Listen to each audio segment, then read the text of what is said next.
नहमदुहु नसल्ली अला रसूलिल करीम अम्मा बाद औज़ु बिल्लाहि मिनश शैतानिर रजीम बिस्मिल्लाहिर रहमानिर रहीम रब्बिश्रह ली सदरी व यस्सिर ली अमरी वहलुल उक़दतम मिन लिसानी यफ़क़हू क़ौली अल्लाहुम्मा इन्फ़अना बिमा अल्लिमतना व अल्लिमना मा यनफ़ऊना व ज़िदना इल्मा रब्बी यस्सिर व ला तुअस्सिर व तम्मिम बिल खैर व बिका नस्तईनु या फ़त्ताहु रब्बी ज़िदनी इल्मा अल्लाहुम्मा इन्नी असअलुका इल्मन नाफ़िया व रिज़्क़न तय्यिबा व अमलन मुतक़ब्बला अल्लाहुम्मा फ़क़्हिना फ़िद्दीन अल्लाहुम्मा फ़क़्हिना फ़िद्दीन अल्लाहुम्मा फ़क़्हिना फ़िद्दीन आमीन या रब्बल आलमीन।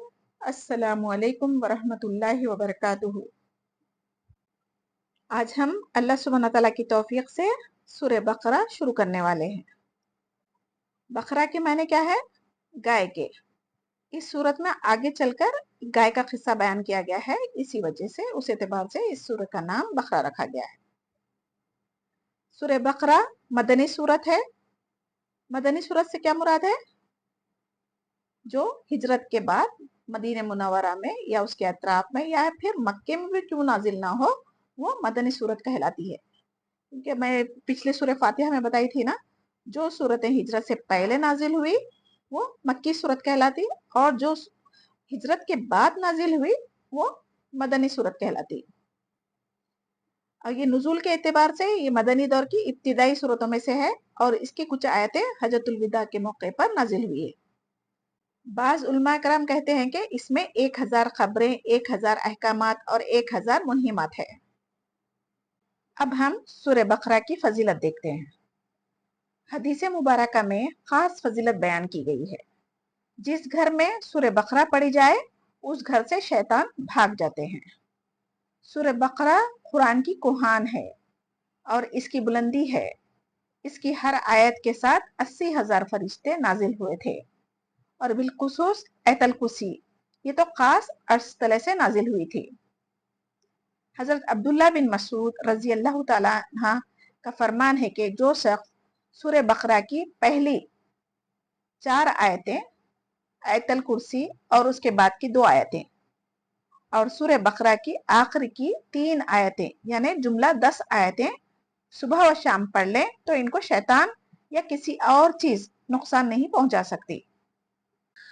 आप सल्लल्लाहु अलैहि वसल्लम ने फरमाया, जिस घर में रात के वक्त सूरह बकरा पढ़ी जाए वहां 3 रातों तक शैतान दाखिल नहीं हो सकता। इमाम तिरमिज़ी की हदीस मुबारका है, मोहम्मद सल्लल्लाहु अलैहि वसल्लम ने फरमाया, कुरान सीखो, कुरान को पढ़ो, जो कोई इसको सीखता है फिर उस पर अमल भी करता है, उसकी मिसाल ऐसी है जैसे मुश्क से भरा हुआ बर्तन जिसकी खुशबू हर तरफ महकती है। और जो कुरान हासिल करने के बाद सो जाने वाला, यानी सो जाने वाले से मुराद नींद का सोना नहीं है, गाफिल होकर जिंदगी जो गुजारते हैं उनकी ही बात है ये। तो सो जाने वाले की मिसाल उस बर्तन की तरह है जिसमें मुश्क तो भरी हुई है लेकिन उसका मुंह बंद कर दिया गया हो। इस हदीस मुबारका से हमें क्या पता चल रहा है? कुरान जो कुछ सीखे उसे दूसरों तक पहुंचाना जरूरी है और खुद भी इस पर अमल करना चाहिए। और एक हदीस सहीहुल बुखारी की है, हजरत उसैद बिन उजैर रजी अल्लाह तआला ने एक मर्तबा रात को सूरह बकरा की तिलावत शुरू की। उनका घोड़ा जो करीब में ही बांधा हुआ था वो उछलने लगा, यानी बिदकने लगा। जैसे ही तिलावत रोक दी वो सीधा हो जाता था। फिर कुरान की सूरह बकरा पढ़नी शुरू की, फिर से घोड़ा उछलने बिदकने लगा, फिर रोक दी तो सीधा हो गया। ऐसा ही 3 दफा हुआ। और उनका बेटा वहीं पर करीब में सो रहा था, यानी यहिया घोड़े के पास में ही सोए हुए थे। उन्हें डर लगा कहीं घोड़ा बच्चे को नुकसान न पहुंचा दे, तो उन्होंने कुरान की तिलावत करना रोक दी। क्योंकि उनका बेटा वहां था, उनको डर लगा कि कहीं घोड़ा और बच्चे को नुकसान न पहुंचा दे। और उन्होंने आसमान की तरफ देखा, जानवर बिदकने की क्या वजह है। तो फिर सुबह जब आप सल्लल्लाहु अलैहि वसल्लम की खिदमत में आकर ये सारा वाकया बयान फरमाया, जब मैं आसमान की तरफ देखा था तो वहां एक नूरानी चीज सायादार अबर की तरह थी और उसमें चिरागों की तरह रोशनी है, यानी मेरे देखते ही देखते वो आसमान की तरफ उड़ गई। तो आप सल्लल्लाहु अलैहि वसल्लम ने क्या फरमाया, जानते हो वो क्या चीज थी? ये फरिश्ते थे जो तुम्हारी तिलावत को सुनकर करीब आ गए थे। अगर तुम सूरह बकरा की तिलावत जारी रखते तो सुबह तक यूं ही रहते और हर शख्स उन्हें देख लेता। नबी करीम सल्लल्लाहु अलैहि वसल्लम ने फरमाया, सूरह बकरा सीखो, उसका लेना बरकत है और उसका छोड़ना बासे हसरत है, और जादूगर इसकी ताकत कभी नहीं रखते। फिर कुछ देर खामोश रहे और फरमाया, सूरह बकरा और सूरह आल इमरान दोनों नूरानी सूरतें हैं। इन दोनों सूरतों के पढ़ने वाले के लिए क़यामत के दिन ये दोनों साहिबा बादल की तरह पढ़ने वालों पर साया करेंगे। कुरान पढ़ने वाला शख्स जब खबर से उठेगा तो वो देखेगा कि एक नूरानी चेहरे वाला शख्स खड़ा हुआ है और कहता है कि क्या तुम मुझे जानते हो? वो कहेगा, मुर्दा कहेगा नहीं, तो वो जवाब देगा, मैं कुरान हूँ जिसकी तिलावत तुम जिंदगी में करते थे। और क़यामत के दिन अल्लाह सुब्हान तआला से कुरान हमारे लिए सिफारिश करेगा और इसकी सिफारिश कबूल भी की जाएगी। जो कोई अपनी जिंदगी का साथी कुरान को अगर बना ले तो कुरान हमारे लिए खबर में भी साथ रहेगा, हशर तक भी साथ रहेगा और अल्लाह सुब्हान तआला से हमारे लिए सिफारिश करके जन्नत में लेकर जाएगा। तो ऐसी गफलत हम कुरान के साथ करना अच्छी बात है? बिल्कुल नहीं। सूरह फातिहा के बाद आज हम सूरह बकरा की फजीलत और उसके बारे में जान चुके। अब ये सब जानने के बाद कोई इंसान हो सकता है जो अपनी जिंदगी में कुरान से दूर ये इख्तियार करके जिंदगी गुजारे? हरगिज नहीं, क्योंकि कुरान वो एक ही चीज है जो हमारे साथ खबर में रोशनी का जरिया बन सकती। दुनिया का कोई माल, औलाद, जायदाद, पैसा कोई खबर में आने वाले नहीं है। तो हम अक्लमंद वही है जो हम दुनिया में रहते हुए खबर की तैयारी कर ले।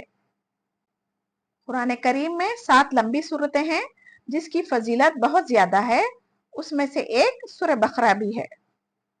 चलिए अब हम इसके वर्ड टू वर्ड तर्जमे की तरफ आते हैं। अलिफ लाम मीम ये हुरूफ मुक़त्तआत है।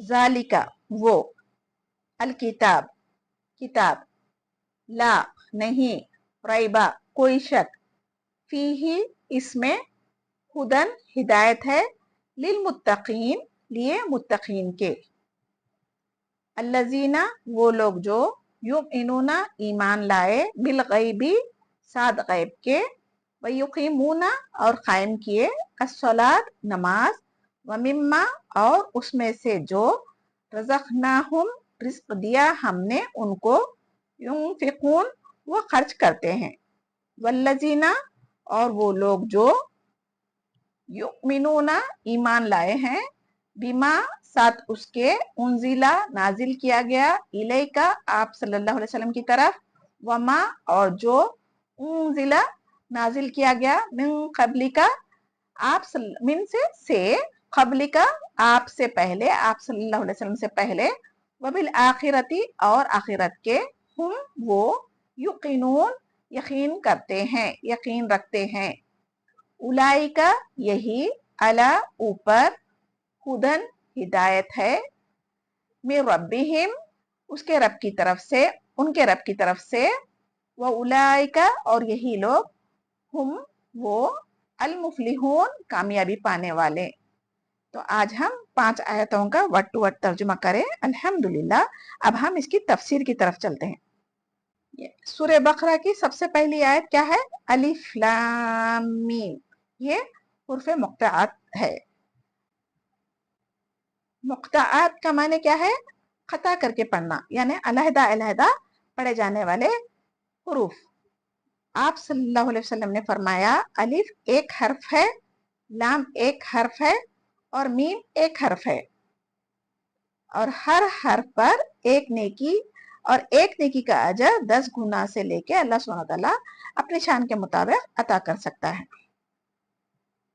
कुरान मजीद में 29 सूरतें हैं जो हुरूफ मुक़त्तआत से शुरू होती हैं, जिसमें से 28 सूरतें 28 सूरतें मक्की सूरतें हैं और एक यानी सूरह अल बकरा मदनी सूरत है। और इस हुरूफ मुक़त्तआत के मायने कोई नहीं जानता सिवाय अल्लाह सुब्हानहू व तआला के। हमारा ईमान अल्लाह पर होना चाहिए और ये सूरतों के शुरू में ही आया करता है।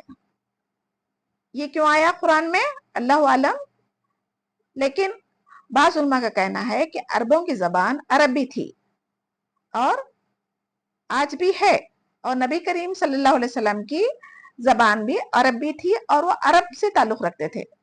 جب ان کی اپنی زبان میں قرآن نازل کیا گیا تاکہ وہ اپنی مادری زبان اچھے سے سمجھ سکے، لیکن انہوں نے اس کو اللہ کا کلام ماننے سے انکار کر دیا، جس کی وجہ سے اللہ سبحانہ تعالیٰ نے ان کو چیلنج کرنے کے لیے حروف مقطعات سے یہ صورتوں میں شروعات کی. تو اس حروف مقطعات جس کے معنی ہم نہیں جانتے، اس سے ہمیں کیا پتہ چلتا ہے کہ اللہ سبحانہ تعالیٰ کا علم بہت زیادہ وسیع ہے. ساری دنیا کے لیے چیلنج تھا یہ، لیکن کوئی بھی آج تک پورا نہیں کر سکے. یعنی ساری دنیا مل کر بھی اللہ سبحانہ تعالیٰ کے مقابلے میں کوئی ایک آیت اس کے جواب میں نہیں بنا سکتے. یعنی قیامت تک آنے والوں کے لیے بھی اس میں چیلنج ہے. اب دوسری آیت دیکھیے، ذالکا، اس کے معنی ہے یہ ہے. لیکن عرب لوگوں میں کسی چیز کی عظمت بیان کرنے کے لیے وہ کہا جاتا ہے. تب یہاں پر ذالکل کتاب سے مراد وہ کتاب کہا گیا ہے. اس سے کیا مراد ہے؟ لوح محفوظ میں جو کتاب موجود ہے اس کی طرف اشارہ کیا گیا ہے، اور وہیں سے قرآن وقفے وقفے سے ضرورت کے تحت دنیا میں اتاری گئی. اب کتاب سے مراد یہاں پر قرآن مجید ہے. لا ریبہ کے معنی کیا ہے؟ نہیں اس میں کوئی شک. اللہ کی کتاب ہونے میں کوئی شک کی گنجائش ہے ہی نہیں. جو کچھ قرآن کریم میں ہے وہ اللہ سبحانہ تعالیٰ کے کلمات ہے. قرآن مجید میں جو احکامات نازل ہوئے وہ کس کے لیے نازل ہوئے؟ تمام انسانوں کے لیے، اور ایمان والوں کے لیے اس کا ماننا اور اس پر عمل کرنا ضروری ہے. یہ کب ممکن ہو سکتا؟ جب ہم اللہ سبحانہ تعالیٰ پر ایمان لائے اور اس کی کتابوں پر بھی ایمان لائے، اور اس کی کتابوں میں جو احکامات ہے اس کو سمجھنے کی کوشش کریں. اب فیہ، اس میں کیا فائدہ ہے وہ بتایا گیا ہے. یعنی ہدن، ہدایت. اور کس کے لیے ہے یہ؟ جو لوگ متقی ہے. متقی کسے کہتے ہیں؟ جو اللہ سبحانہ تعالیٰ سے ڈرتے ہوئے پرہیزگاری اختیار کر کے زندگی گزارے. پرہیز کا مطلب کیا ہے؟ کسی چیز سے احتیاط کرنا. جیسے کہ ہم بیمار ہو جاتے، ڈاکٹر کے پاس جاتے تو ڈاکٹر کیا کہتا ہے؟ یہ بیماری کے لیے یہ چیزیں نقصان ہے، اس کا پرہیز کریں. تو ویسے ہی اللہ سبحانہ تعالیٰ بھی دنیا میں ہمیں بھیجا ہے، لیکن اس میں کون سی چیزیں ہمارے لیے اچھی ہے، کون سی چیزوں سے ہمیں پرہیز کرنا ہے وہ بتائے ہیں. ان دو آیتوں سے ہمیں کیا سمجھ آتا ہے؟ سب سے پہلے حروف الف لام میم سے ہمیں عاجز کر دیا گیا ہے. ہمیں اس کا کوئی علم نہیں ہے. اللہ سبحانہ تعالیٰ زیادہ جاننے والا ہے اور علم رکھنے والا ہے. ہمارے لیے کیا سبق ہے ان میں؟ چاہے آپ دنیا کے سب سے بڑے عالم ہو، لیکن اللہ سبحانہ تعالیٰ کے سامنے کچھ نہیں ہے. جتنی بھی کوشش کر لو اللہ سبحانہ تعالیٰ کے علم تک ہم نہیں پہنچ سکتے. یعنی بندوں کو عاجز کر دیا گیا ہے. قرآن میں جو کچھ عقائد یعنی توحید و رسالت، جو کچھ بھی احکامات دیے گئے ہیں وہ سب انسانیت کی فلاح اور کامیابی کے لیے ہے. انسان کب گمراہی سے نجات پا سکتا ہے؟ جب اس کے مطابق ہم زندگیوں میں عمل کریں، اور حق ہونے پر، قرآن کا حق ہونے پر کوئی شک نہیں کرنا چاہیے. قرآن ساری کائنات کے لیے ہے، جس میں ہدایت بھی ہے اور رہنمائی بھی ہے. بعض پچھلی کتابیں اور صحیفے جس کا ذکر قرآن میں موجود ہے وہ کسی خاص نبی اور علاقوں کے لیے تھی، مگر یہ ہماری آخری اللہ سبحانہ تعالیٰ کی کتاب قرآن مجید ایسی واحد کتاب ہے جو ساری انسانیت کے لیے اتاری گئی ہے، اور نہ قیامت تک کوئی اور شریعت آئیں گی، نہ کوئی کتاب نازل ہوئیں گی. تو ہے نا ہم خوش نصیب، کیونکہ یہ قرآن مجید تمام آسمانی کتابوں کی گواہی میں ہے، ان کی تصدیق کرتی ہے. اس کے باوجود بھی ہم لوگ اس سے غافل ہیں. لیکن اس سے فائدہ کون حاصل کر سکتے ہیں؟ جو لوگ اللہ سبحانہ تعالیٰ پر ایمان رکھتے ہیں اور ڈرتے ہیں کہ آخرت کے عذاب سے کہیں ہماری پکڑ نہ ہو جائے، اور وہی کوشش کرتے ہیں جو کچھ اس قرآن میں اللہ سبحانہ تعالیٰ نے حکم دیا اس کو جانے، تاکہ اپنی زندگیوں میں عمل کرنا آسان ہو، اور اس دنیا کی زندگی میں ہم اپنے اچھے اعمال کے ذریعے اللہ سبحانہ تعالیٰ کو راضی کر سکیں. جن کے دل مننے کے بعد اللہ سبحانہ تعالیٰ کی بارگاہ میں جواب دہی کے احساس سے ڈرتے ہیں، وہی لوگ اس کے مطابق زندگی گزارتے ہیں. جن کے دل میں ایمان ہی نہ ہو، آخرت کی فکر ہی نہیں ہے، اور نہ ہی وہ ہدایت کے طلبگار ہے، نہ ہی گمراہی سے بچنا چاہتے، تو ایسے لوگوں کو ہدایت کیسے مل سکتی؟ بالکل نہیں. کبھی ہم کسی مسئلوں میں پھنس جاتے اور ہمیں पता ही नहीं होता कि इससे कैसे बाहर आए। अक्सर जो मोमिन होते हैं ना, उनको कहीं ना कहीं से या तो कुरान की खुद तिलावत करते उस वक्त, या किसी के जरिए सुनने में, किसी मैसेज के जरिए, किसी के लेक्चर में उनको सुनने को मिल जाती, जिसमें उनको ऐसा लगता कि हमारे लिए नाजिल हुई और हमारे मसलों का हल है इसमें, और उनको इसका हल मिल जाता। अक्सर होता है ना आप सबके साथ भी, यही तो रहनुमाई है हमारी, जिसका जिक्र इस आयत में किया गया है। अल्लाह सुब्हाना तआला ने तो नाजिल किया कुरान तमाम इंसानियत के लिए, लेकिन इससे फायदा कौन उठाते? सिर्फ मुत्तकी लोग। और अगर एक एग्जाम्पल बताती हूँ मैं यहाँ पर, कोई हमसे किसी जगह का रास्ता पूछता है, या फिर हम आज के एडवांस टेक्नोलॉजी के दौर में जीपीएस डालकर हम चलने लगते हैं। हाँ, हर कोई जीपीएस से वाकिफ है ना आजकल। अगर आप उसके खिलाफ जा रहे हैं तो वो बार बार बोलता जाता है, लेकिन फिर भी अगर हम इग्नोर करके अपनी मर्जी से चले जाएंगे तो इसका रिजल्ट क्या होता है ये सबको पता है। अब उसमें कसूर जीपीएस का है या नहीं फॉलो करने वाले का है? बताने वाले का क्या काम था वो तो बता चुका, लेकिन जो नहीं माना उसका कसूर है। तो वही हाल हम आज इंसानों का कुरान के साथ है। मुत्तकी से क्या मुराद है?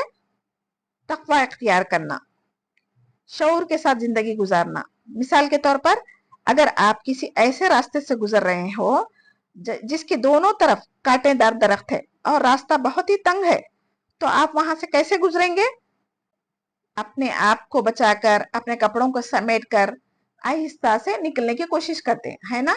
तो इसी तरह हमें इस दुनिया में भी एहतियात के साथ जिंदगी गुजारनी चाहिए। गुनाहों से बचकर जिंदगी गुजारने को तकवा कहते हैं। ये एक दिन का काम नहीं है, बल्कि सारी जिंदगी करना है। तकवा में क्या क्या चीजें आ जाती है, अब हम वो बताएंगे आपको। अल्लाह सुब्हानहू तआला पर ईमान, आखिरत पर ईमान, जन्नत दोज़ख पर ईमान, मरने के बाद हमारे आमाल का हिसाब का यकीन, अल्लाह की रजा हासिल करने की कोशिश में लगे रहने का नाम तकवा है। इन आयत से हमें अमल की क्या बात नजर आ रही है? यहाँ पर किन बातों पर अमल करना चाहिए? अरकान इस्लाम की पाबंदी करना चाहिए, कलमा तौहीद, नमाज, रोजा, ज़कात और हज, ये इस्लाम के 5 अरकान है ना, इन सब की पाबंदी करना जरूरी है। 5 अरकान में से कलमा तौहीद और दूसरी नमाज, ये हर एक पर, चाहे वो बूढ़ा हो, बच्चा हो, बीमार हो, जवान हो, हर एक पर फर्ज है। अब जैसा रोजा है, अगर कोई बीमार है, सफर में है, तो उसकी खजा कर सकता, लेकिन नमाज की खजा कर आप सोच भी नहीं सकते। और रोजा है, रोजे के बाद क्या है? ज़कात और हज। ये तो इसकी कुछ शरायत है। अगर किसी के पास साहिब निसाब जो होते ना, उनके ऊपर ज़कात और हज फर्ज है, हर एक पे नहीं है ये।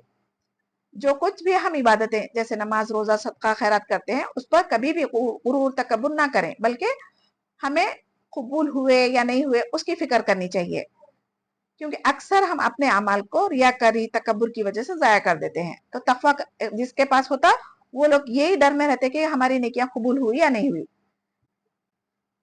तकवा के मायने इंसान के दिल में तड़प होना चाहिए अल्लाह को राजी करने की, तभी तो हम हलाल हराम में तमीज कर सकते हैं।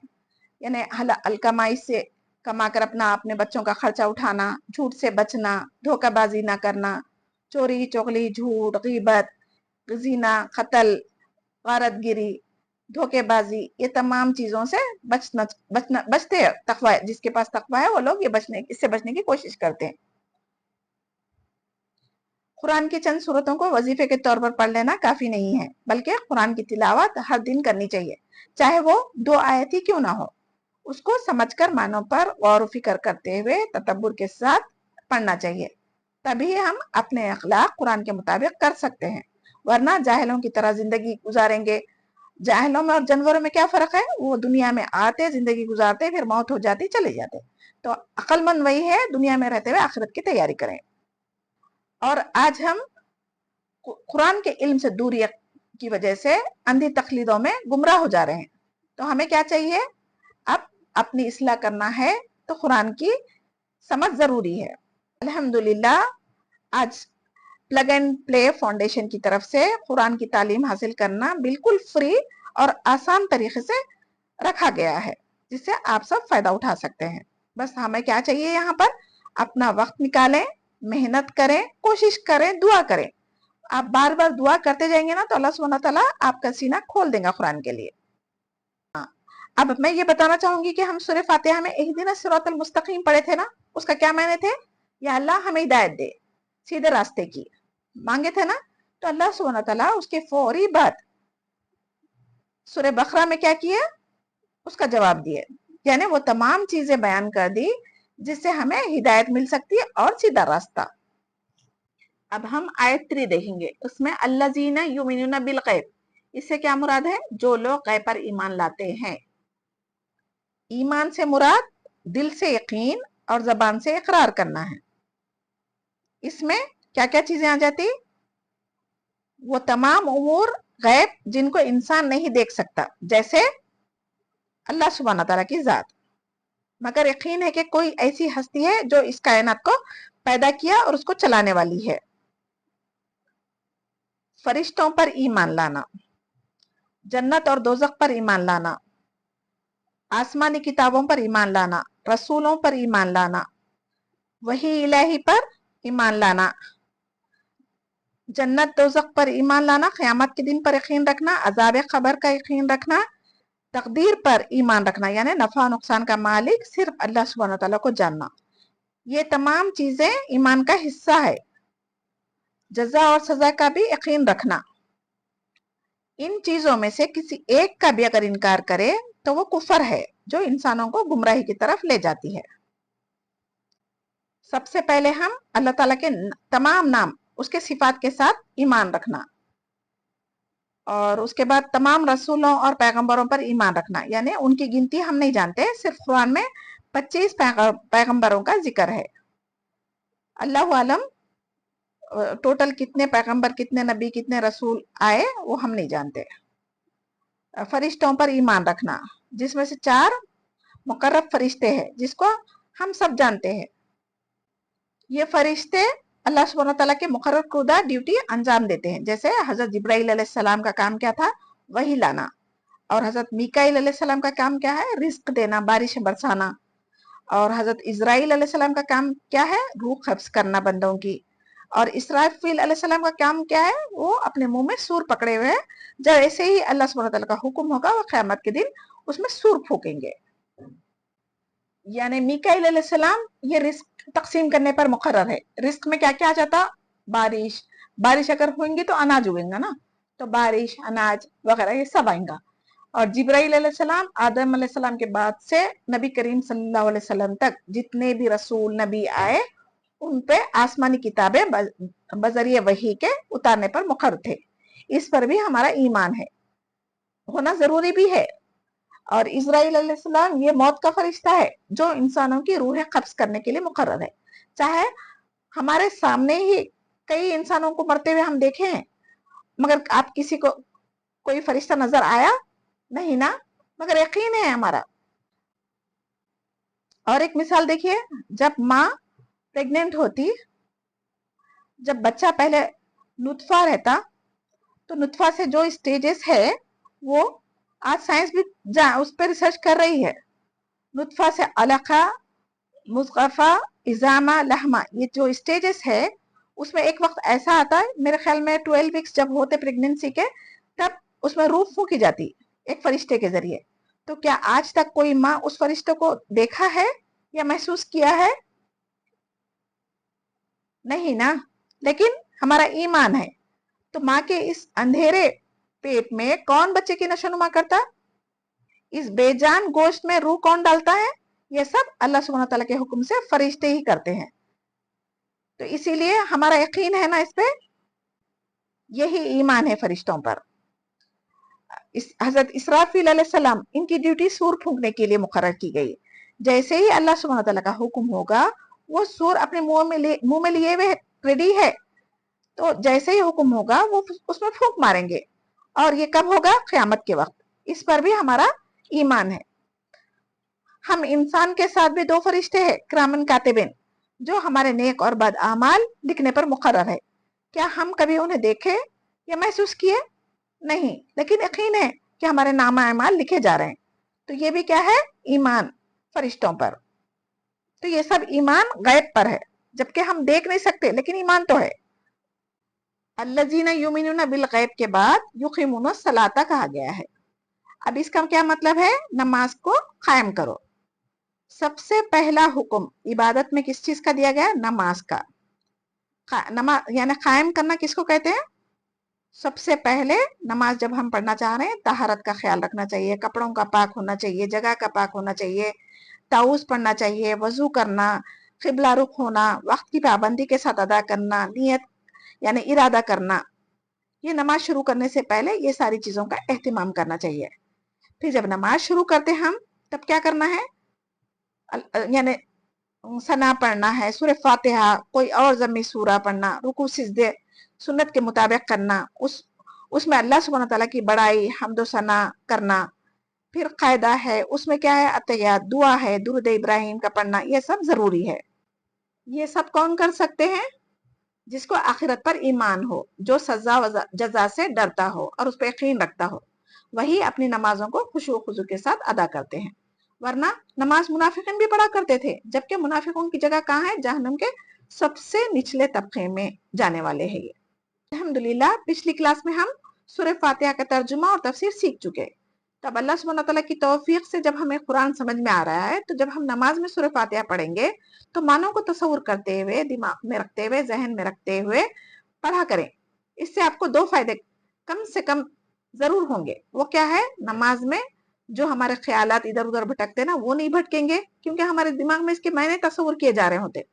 और दूसरी चीज, जब हमारे मायनों पे हमारी यानी मायनों पे गौर करेंगे, तो हमारी नमाजों में खुशू खुजू पैदा होगा। दिमाग हमारा इधर उधर नहीं भटकेगा, शैतानी वसवसों से हम दूर होकर नमाज अदा कर सकते।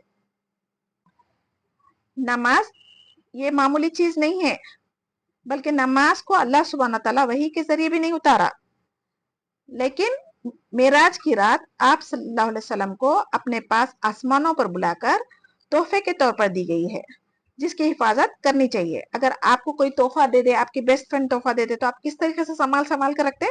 उसी तरीके से नमाज भी एक तोहफा है अल्लाह सुब्हानहू तआला की तरफ से, जो हम उम्मतियों के लिए नबी करीम सल्लल्लाहु अलैहि वसल्लम के जरिए दिया गया है। नमाज आंखों की ठंडक है। जब कभी कोई परेशानी आती है, आप सल्लल्लाहु अलैहि वसल्लम क्या करते थे? नमाज के लिए खड़े हो जाते थे। हम नमाजों को ही छोड़ देते, जब भी परेशानी आती सबसे पहली चीज क्या छूटती? नमाजें। और आज हम नमाजों को बोझ समझकर जल्दी जल्दी अदा करते हैं। ना ही हमारी खिरात सही होती, ना रुकू सही होते, ना सिजदे मुकम्मल होते। क्या अल्लाह सुब्हानहू तआला को ऐसी नमाजों की जरूरत है? बिल्कुल नहीं। अल्लाह सुब्हानहू तआला के पास तो मुकर्रब फरिश्ते हैं जो इबादत में मशगूल है। एक ऐसा फरिश्ता भी नहीं है कि जिसकी बारी फिर क़यामत तक दोबारा आने वाली है। तो अल्लाह सुब्हानहू तआला की बारगाह में अगर हम नमाज पढ़ते हैं, तो हमारे अपने फायदे के लिए पढ़ते हैं। हम में से अक्सर लोग फजर की नमाज में उठना बोझ समझते हैं, जबकि इस वक्त अल्लाह सुब्हानहू तआला की तमाम मखलूक परिंदे भी अपनी जबान में अल्लाह का जिक्र करती है, और हम इंसान अशरफुल मखलूकात होकर गाफिल सोते पड़े रहते हैं। नमाज हम पर हर हाल में पढ़ना फर्ज है, सिवाय उस औरत के जिसको हैज या नफास हो। लेकिन नमाज को आजकल हम कजा पढ़ने का रिवाज आम कर लिए हैं, जबकि नमाज कजा करने का इस्लाम में तस्वुर ही नहीं है। अगर होता तो जंग के मैदान में जहां सहाबा रजी अल्लाह ताला ना दीन तौहीद का कलमा बुलंद करने के लिए अपनी जानें कुर्बान करने में लगे हुए थे, उस वक्त भी नमाज कजा नहीं की, बल्कि सलातुल खौफ पढ़ी जाती थी, वो भी बाजमात। और उस जमाने के सफर भी इतने आसान नहीं थे, फिर भी नमाज को कजा पढ़ने का हुक्म नहीं दिया, बल्कि सलातुल खसर करने का हुक्म दिया। खसर के माने हैं नमाजों में तखफीफ करना। जहां फर्ज 4 रकाते हैं, उसको आधी करके 2 रकात कर दी गई। अब कोई बीमार है, बिस्तर पर है, तब भी उसको नमाज माफ नहीं है, वो इशारे से नमाज पढ़ेगा। जिसकी जितनी ज्यादा बीमारी है, उसके हिसाब से वो इशारे से पढ़ेगा। अगर कोई बीमार है, खड़ा नहीं हो सकता तो बैठ के नहीं पढ़ सकता तो लेट के भी नहीं पढ़ सकता तो इशारे से। यानी बीमार के लिए भी इतनी आसानी है, लेकिन नमाज कजा करना, नमाज माफ करना कहीं भी नहीं है। और सफर में अगर पानी नहीं मिलने की सूरत में जब क्या कर सकते थे? जब भी कजा करने का हुक्म अल्लाह सुब्हानहू तआला दे सकते थे, अगर कजा करना जायज होता तो। लेकिन सफर के दौरान भी अगर कोई इंसान जनाबत की हालत में है, पानी ना मिले, तो नमाज को कजा करने जायज नहीं है। इसीलिए तयम्मुम करके, बगैर गुस्ल के, बगैर वजू के तयम्मुम करके آپ نماز ادا کریں گے. یہ تیمم کی آیتیں نازل ہونے کے بعد سے یہ احکامات جاری ہو گئے. تو آپ یہاں پر سوچئے، اب ہم چھوٹی بڑی دعوتوں میں جا رہی، کوئی شاپنگ کے لیے چلے جا رہی، یا نیند سے نہیں اٹھے تو بس نماز قضا پڑھ لیں گے، اتنا آسانی سے بول لیتے. تو اگر جائز ہوتا، اگر اس کی گنجائش ہوتی، تو کیا اللہ سبحانہ تعالیٰ جنگ کے میدان میں صحابہ کو قضا پڑھنے کا حکم نہیں دیتے؟ یا سفر کی مشقتوں میں جہاں پانی نہیں ملتا تھا وہاں پر تیمم کر کے نماز پڑھنے کا حکم کیوں دیے؟ تو یہ ایک بدعت نکل گئی ہے قضا نمازوں پڑھنے کی. اللہ تعالیٰ ہم سب کو ان بدعتوں سے محفوظ رکھے. اور اگر موزے ہے، یعنی پہلے زمانے میں سفر لمبا ہوتا تھا، موزے چمڑے کے ہوا کرتے تھے، تو اب اس پر بھی اگر آپ وضو کے لیے پانی نہیں ہے، نہیں کر سکتے، اتار نہیں سکتے، تو اس پر بھی مسح کرنے کا حکم ہے. لیکن نماز کسی بھی حال میں معاف نہیں کی گئی ہے، نہ قضا بھی نہیں. یعنی اتنے ساری شرعی عذر ہونے کے باوجود بھی نمازوں کو معاف نہیں کیا گیا، نہ ہی قضا کا حکم دیا گیا. پھر آج ہم اپنی نمازوں کو کیسے قضا کر سکتے ہیں؟ اس بات پہ غور کریے اور سوچئے بات کو. ہاں البتہ اگر کبھی انسان کو غفلت میں نیند لگ گئی، یا اس کی نماز کا وقت تھا، اس کو نیند لگنے کی وجہ سے قضا ہو گئی، تو جب بھی وہ اس کی آنکھ کھلے گی پہلے وہ نماز ادا کرے گا. ایسا نہیں ہو سکتا کہ فجر کی نماز آپ کی قضا ہو گئی، روز پڑھتے تھے لیکن ایک دن قضا ہو گئی تو آپ وہ نماز کو اٹھے، صبح 9-10 بجے اٹھے آپ، لیکن اس وقت ادا کرنا چاہیے، نہ کہ اس کو ظہر کے ساتھ ملائے. ہاں، اور اگر کوئی دماغی حالت ٹھیک نہیں ہے، کوئی مجنون ہے، ویسے کے لیے نماز معاف ہے. اور جب وہ صحت یاب ہو جائے گا تو پھر اس کے لیے بھی نماز پڑھنا فرض ہے. اسلام میں نماز کے بغیر ایمان کا تصور کیا ہی نہیں جا سکتا. مومن اور کافر میں فرق کرنے والی چیز کیا ہے؟ نماز. یہ ارکان اسلام کا دوسرا رکن ہے. اور بیمار کے لیے دوسری عبادتیں جیسے روزہ، یہ فدیہ دینے سے معاف ہو جاتا. سفر میں ہو تو روزے قضا کر سکتے. اگر نماز کی قضا کی اجازت دی جا سکتی تھی تو پھر اللہ سبحانہ وتعالی یہیں پر فرما دیتے تھے. اللہ سبحانہ وتعالی قرآن اور حدیث میں نمازوں کو قضا کرنے کا حکم کیوں نہیں دیے؟ یہ آپ سوچئے. جب اللہ سبحانہ وتعالی کی حدیث سے، قرآن سے اگر ہم کوئی قضا نمازوں کا ذکر نہیں ملتا تو ہمیں کسی بھی حال میں نماز کو قضا نہیں کرنا چاہیے. اور زکوٰۃ، حج، یہ دونوں کیا ہے؟ یہ دونوں بھی اسلام کے رکن میں سے ہے، لیکن یہ سب کے لیے فرض نہیں ہے. اور ہر بالغ پر نماز تو فرض ہے. یہ کیوں کی گئی؟ یہ اس میں اللہ سبحانہ تعالیٰ کی مصلحت ہے. اللہ تعالیٰ اپنے بندے کے سے، مطلب اللہ تعالیٰ کے سامنے جب بندہ ٹھہرتا ہے تو اپنی عاجزی و انکساری کے ساتھ ٹھہرے گا، اور اس کے آگے قیامت کے دن ٹھہرنے کا بھی تصور اس کے دل و دماغ میں رکھنا چاہیے. کیونکہ جب ہم نماز ہر تھوڑی دیر میں 5 ٹائم کی جو نمازیں پڑھتے ہیں، وقفے وقفے سے اللہ سبحانہ تعالیٰ ہمیں اس کے ذریعے آخرت کی یاد دلاتا ہے. آخرت کی یاد کا مطلب ہمیں قیامت کے دن اللہ سبحانہ تعالیٰ کے آگے حاضر ہونا ہے. مردوں کے لیے تو نماز بجماعت ادا کرنا ضروری ہے. ایک نابینا صحابی نبی کریم صلی اللہ علیہ وسلم کے پاس آئے اور انہوں نے گھر میں نماز ادا کرنے کی اجازت طلب کی. تو نبی کریم صلی اللہ علیہ وسلم نے ان سے کیا سوال کیا تھا؟ کیا آپ کے گھر تک اذان کی آواز آتی ہے؟ انہوں نے کہا ہاں آتی ہے. تو پھر آپ کے لیے گھر میں نماز پڑھنا جائز نہیں ہے. یعنی مسجد میں آ کے وہ نابینا صحابی نماز پڑھنے لگے. تب ہمارے وہ زمانے میں تو مائک نہیں تھے، اذان پھر بھی دھیمی سنائی دیتی ہوں گی، لیکن آج کل ہمارے گھروں کے اطراف کتنی ساری مسجدیں ہیں، اتنی ساری اذانیں سننے کے بعد گھر میں نماز پڑھنا کیسا جائز ہو سکتا؟ سوچئے. پہلے تو مرد حضرات نماز کی پابندی نہیں کرتے، اور دوسرے کرتے بھی تو گھر میں ادا کرتے. یہ بات میں اس لیے کہہ رہی ہوں کیونکہ جمعے کی نماز اور عیدوں کی نمازوں میں مسجدیں ہماری بھر کے پھٹ کے نکلتی ہے. اگر ویسے ہی اگر روز مرد حضرات نماز پڑھتے تو مسجدوں کا وہی حال ہوتا تھا. لیکن عام دنوں میں کیا ہوتا؟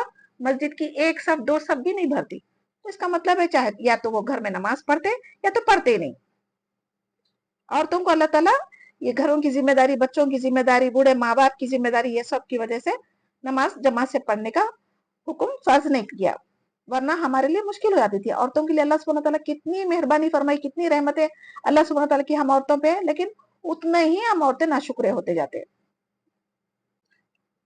دراصل شیطان نے ہمیں اللہ سبحانہ تعالیٰ کی عبادت خاص طور پر نماز سے روکنے کے لیے ہمارے کوئی سستی، کاہلی، یہ سب چیزیں وسوسے وغیرہ ڈال کے ہماری غفلت میں ڈال دیتا. نماز میں جب بندہ سجدہ کرتا ہے تو اللہ سبحانہ تعالیٰ کے سب سے زیادہ قریب ہو جاتا ہے. اور آپ کو پتا ہے نا، شیطان एक सिजदे का इनकार करके जन्नत से निकाल दिया गया, तो वो कैसे चाहेगा कि हम सिजदे करके अल्लाह ताला से करीब हो जाए? बंदा सिजदे की हालत में जो कुछ अल्लाह सुब्हानहू व तआला से मांगता है, वो बहुत ज्यादा करीब होने की वजह से अल्लाह सुब्हानहू व तआला उसको वो सब अता करने वाले हैं। शैतान हमारा दुश्मन है, वो कभी नहीं चाहेगा कि हम नमाज पढ़ के अल्लाह को राजी कर ले, अल्लाह के आगे सिजदा कर ले। तो जब कभी हमारे को नमाजों में सुस्ती काहली हो, हम फौरन उठ जाए, ताउज़ तस्मिया पढ़े, वजू करें और नमाज के लिए ठहर जाए। शैतान हमारा खुला दुश्मन है, तो हम उसको दुश्मन ही माने, उसकी चालों से बचे। उसके लिए हमें कुरान को, हदीस को समझकर पढ़ना जरूरी है, तभी तो हमें पता चलेगा। एक किताब भी है, तलबीस इब्लिस, इसमें ये किसकी किताब है? इमाम इब्न जौजी रहमतुल्लाह अलैह की लिखी हुई किताब है। इसमें शैतान की ऐसी चालें लिखी गई है जो इंसान गुमान में भी नहीं कर सकता। इंसान नेकियां समझकर ऐसे काम करते चले जाता कि उसको मौत आ जाती और तौबा की तौफीक से ही इंसान महरूम हो जाता। जब इंसान ये सोचता है कि मैं सही हूं तो माफी क्यों मांगेगा? तो सारी चीजें जो करता है इबादत समझ के करवाता है, लेकिन वो होते शिर्क बिदअत की चीजें। तो अल्लाह ताला हमें शैतान के शर से महफूज रखे, आमीन या रब्बुल आलमीन। अल्लज़ीना युमिनूना बिल गैबि व युक़ीमूनस सलाता के बाद क्या फरमाया यहाँ पर? व मिम्मा रज़क़नाहुम युनफ़िक़ून। इसका क्या मतलब है? और हमारे दिए हुए माल में से खर्च करते हैं। यानी इस आयत में अल्लाह सुब्हानहू व तआला तमाम मोमिनों की सिफात बयान करे हैं। पहला क्या था? अल्लाह ताला की तमाम गैबी उमूर पर ईमान रखना। दूसरा, नमाज को खुशू खुजू के साथ कायम करना। नमाज पढ़ना नहीं कहा गया, यहाँ पर कायम करने वालों की तारीफ की गई। और उसमें से जो रिस्क दिया हमने उन्हें उसमें से खर्च करते।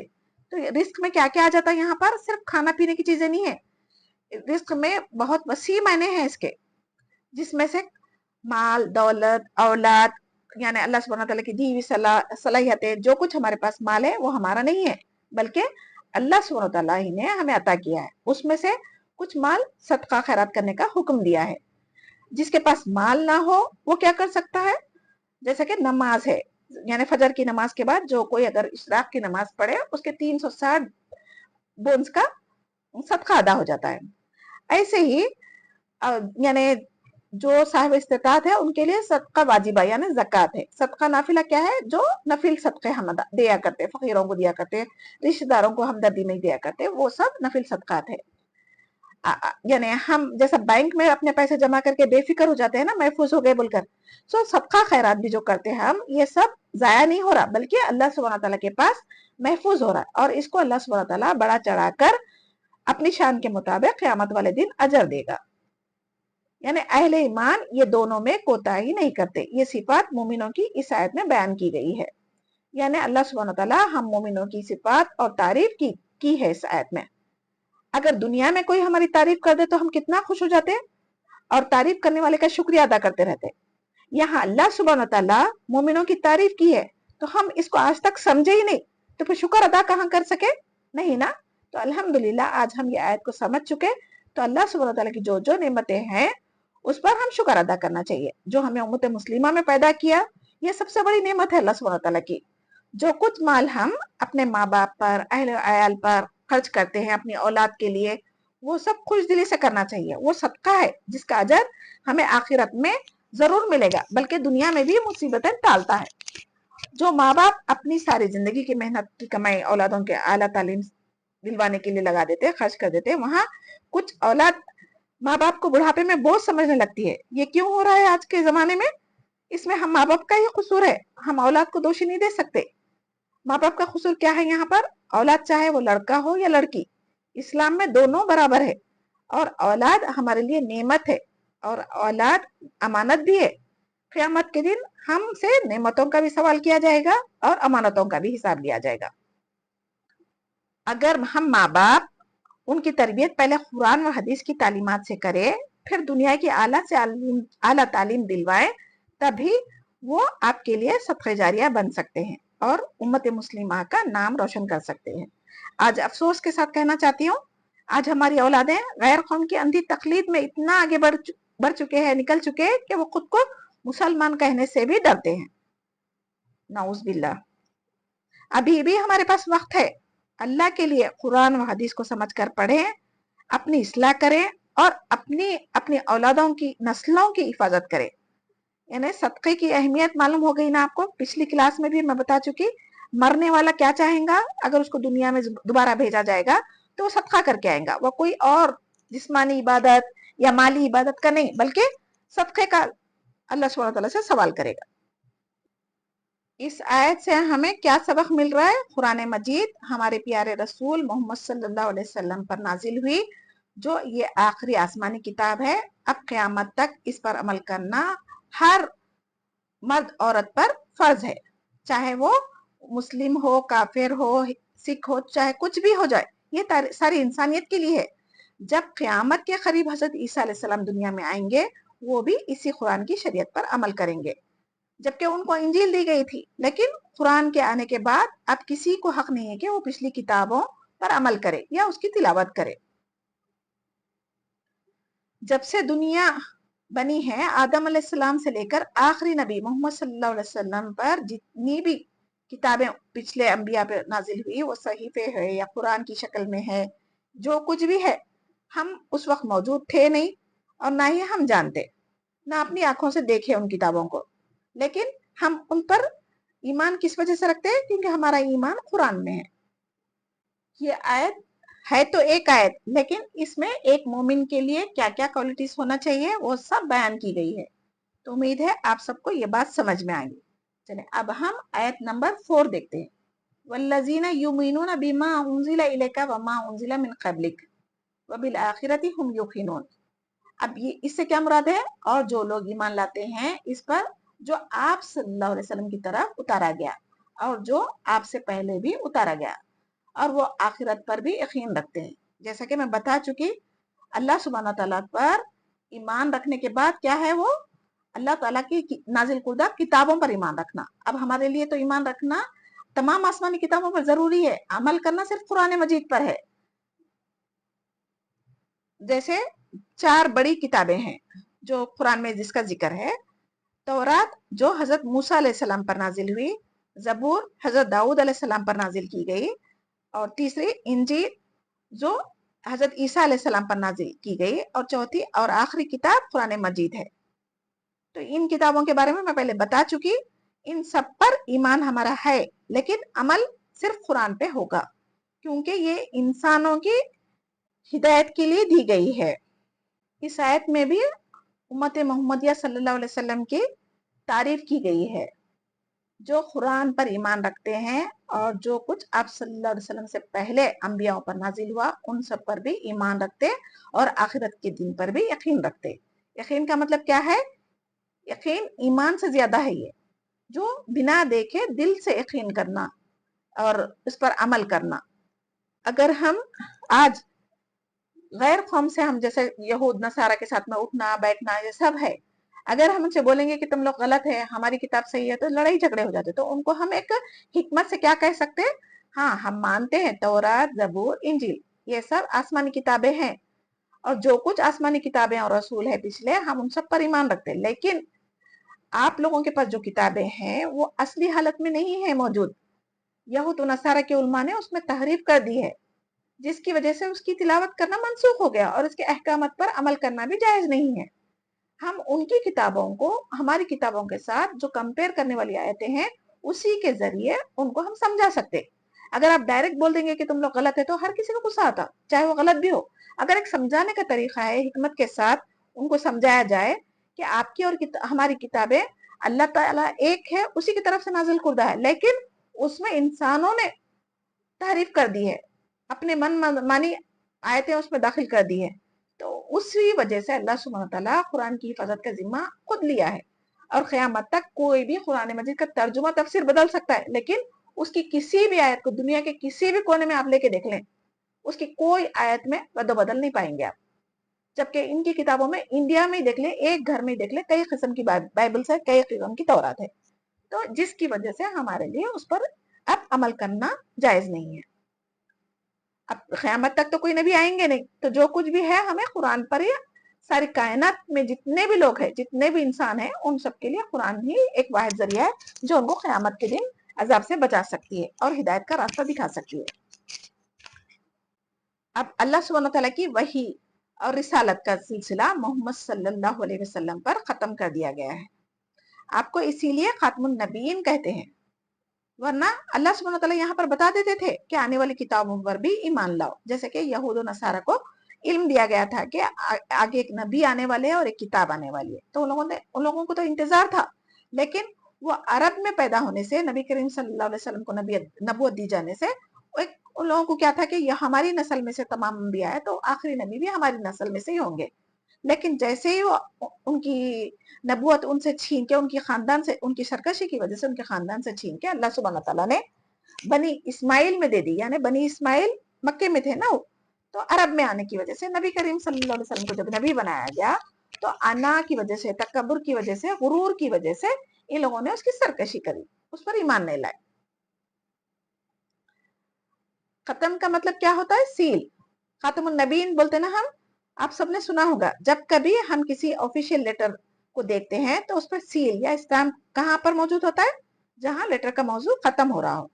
تو اسی طرح نبوت کا سلسلہ بھی آپ صلی اللہ علیہ وسلم پر ختم ہو چکا.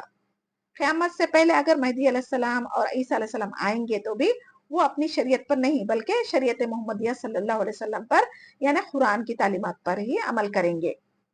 اب وہی بھی دو ٹائپ کی تھی، وہی مطلوعہ اور غیر مطلوعہ. اس کی میں وضاحت کرنا بھول گئی پچھلے آیتوں میں. وہی کا مطلب کیا ہے؟ وہی سے مراد کیا ہے؟ جو قرآن ہے اس کی تلاوت کی جاتی ہے.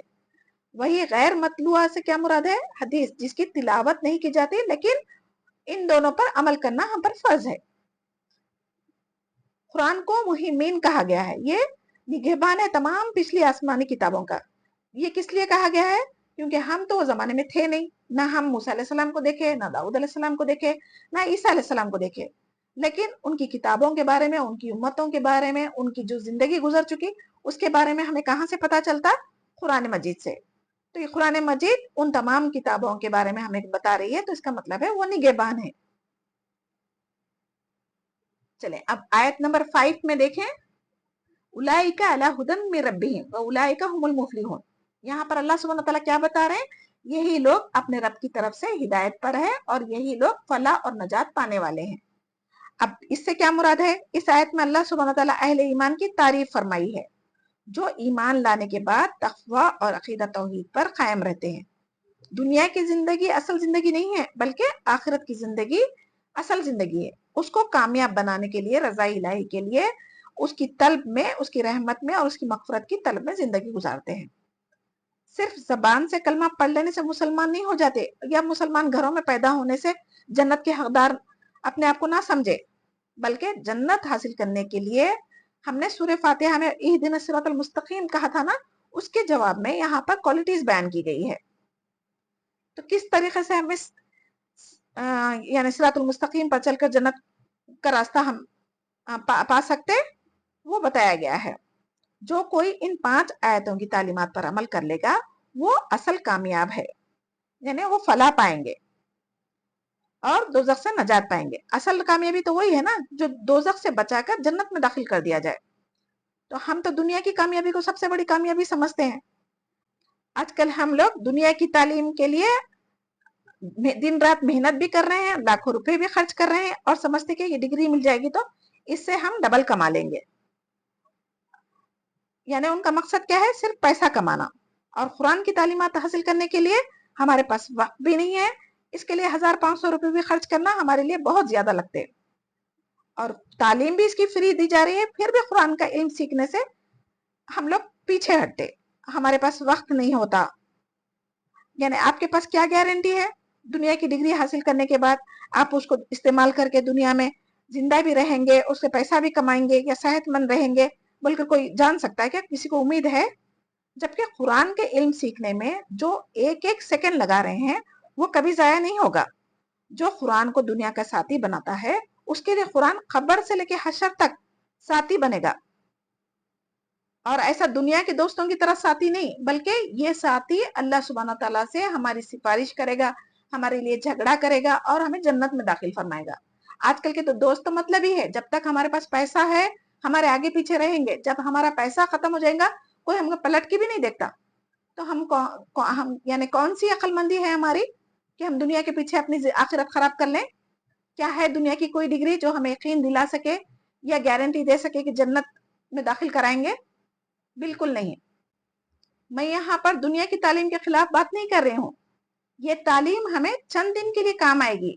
जितनी मेहनत हम इस अपने बच्चों को दुनिया की तालीम दिलवाने के लिए कर रहे हैं वो करिए आप, लेकिन उसके साथ कुरान की तालीमात को भी अहमियत दें ताकि वो एक अच्छे मुसलमान बन सके, अच्छे इंसान बन सके और आपके लिए दुनिया में भी राहत और आखिरत में भी सदके जारिया बन सके। और एक बात रज़क़नाहुम के ताल्लुक से जहन से निकल गई थी, मैं यहाँ बताना चाहूंगी। रज़क़नाहुम यानी हमने रिस्क दिया उन्हें। इससे और एक बात ये भी हो सकती कि सिर्फ इसमें माल ही नहीं आता जिसको खर्च करने का हुक्म हुआ हो, बल्कि इसके माने ये बहुत वसी है। जैसे इंसान के पास कुछ ना कुछ टैलेंट जरूर होता है, उसको हम दीन के कामों में लगा सकते हैं। जिस तरह हमारी 5 उंगलियां बराबर नहीं है, तमाम इंसान भी बराबर नहीं हो सकते। यानी अब देखिए, अब हमारी क्लास में किसी को लिखने का हुनर है, वो भी एक टैलेंट है। किसी को बोलने का है, वो बहुत अच्छे तरीके से अपना फसीह बलीग कलाम को अपने अंदाज में बयान कर सकता है। और किसी को कंप्यूटर की नॉलेज है, आज वो माहिर कंप्यूटर में होने की वजह से, टेक्नोलॉजी जानने की वजह से दीन का काम टेक्नोलॉजी के जरिए दुनिया भर में फैला सकता है। यानी ऐसे कई सलाहियतें हैं इंसानों के पास। पैसा ही लगाना जरूरी नहीं है। अगर किसी के पास पैसा नहीं है तो कम से कम वो एक आयत क्यों नहीं होता, वो जो खुद सीखा ना दूसरों तक पहुंचाए। और यानी रज़क़नाहुम में वो भी शामिल हो जाता है जिसकी अच्छी सेहत हो, वो इबादतों में ज्यादा करे, नवाफिल की कसरत करे और हज उम्रा करे, रोजे रखे, जहाद फी सबीलिल्लाह करे। यानी अल्लाह सुब्हानहू तआला की जो ताकत हमें दी गई है, सेहत जो दी गई है, ये भी रिस्क में शामिल है। अगर किसी के पास वक्त हो तो दीन की तबलीग के लिए निकले। किसी अंधे को हाथ पकड़कर रोड क्रॉस करा देना, ये भी सदका है। कुरान के रास्ते में दूसरों को दावत देना, किसी को एक आयत क्यों ना हो सिखा देना। आज आप सब कुरान सीखने में जो वक्त मेहनत लगा रहे हैं, उसको लिख रहे हैं फरिश्ते, ये सब आपके लिए सदका जारिया बन जाएगा। यानी आखिरत का सफर कितना लंबा है, खबर से लेके हशर तक कोई नहीं जानता। हम दुनिया में कहीं कुछ दिन के लिए जाते हैं तो सफर में कितनी चीजें तैयारी करते हैं। क्यों करते हैं ये सब? ताकि हमें सफर में तकलीफ ना हो। अब कितनी सारी तैयारियों के बावजूद भी अगर हम जब कुछ भूल जाते हैं तो हमें पता है कि क्या हाल होता हमारा। तो इसी तरीके से जिस सफर की मुद्दत ही तवील हो, उसके लिए हमें कितनी तैयारियां करनी जरूरी है और हम कितनी तैयारियां कर रहे हैं अपनी जिंदगियों में, ये इस पर गौर करें। तो मैं चाहती हूँ कि आप लोग अल्लाह सुब्हानहू तआला के चुने हुए बंदे हैं। अल्लाह सुब्हानहू तआला आप लोगों को अरबों करबों लोगों में से कुरान की तालीम हासिल करने के लिए चुना है। इसमें जो भी वक्त लग रहा है, ये शुरू की तकलीफ होती है आपको, एक मर्तबा आप सेट हो जाएंगे इसमें, आपके दिल को अल्लाह ताला कुरान से मुनव्वर फरमाएंगा, इससे हिदायत मिलनी शुरू हो जाएंगे, तो फिर आप कुरान के बगैर किसी दिन को भी गुजारना नहीं चाहेंगे। अल्लाह सुब्हानहू तआला से दुआ है हमारा बोलना, आप सबका सुनना और इस पर अमल करना आसान फरमाए, हमारे वक्तों में बरकत अता फरमाए और जो कुछ हम सीखे उस पर हम खुद भी अमल करेंगे इंशाअल्लाह और दूसरों तक पहुंचाएंगे। आज हम अपनी क्लास का इख्तिताम यहीं करते हैं। सुभान रब्बिका रब्बिल इज्जति अम्मा यसिफून व सलामुन अलल मुरसलीन वल्हम्दुलिल्लाहि रब्बिल आलमीन। सुब्हानकल्लाहुम्मा बिहम्दिक नशहदु अन ला इलाहा इल्ला अंत नस्तगफिरुका व नतूबु इलैक। अस्सलामु अलैकुम व रहमतुल्लाहि व बरकातुहू। जज़ाकल्लाहु खैरन कसीरा।